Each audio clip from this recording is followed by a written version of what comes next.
Vërshimi i ujrave dhe rreshtet intensive sollën rrëshqitje masive të dherave në njësinë administrative të Ungrejt, e cila vijon të jetë izoluar.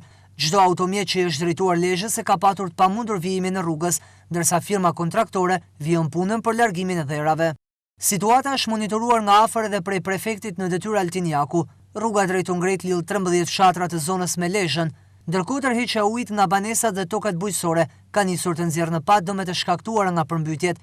Edi Lazari na tregon momentet e para të përballjes me ujin dhe tentativat për të shpëtuar bashkëshorten dhe fëmijët e mitur. Në zonë mrena, me sot nxjerra gruan me gjithë djalë.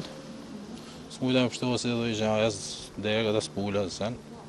Vesh kam pështuar rap. Do shoh vështirë, hapë kanalet, mbyllin ata matin se kanë lënë hap.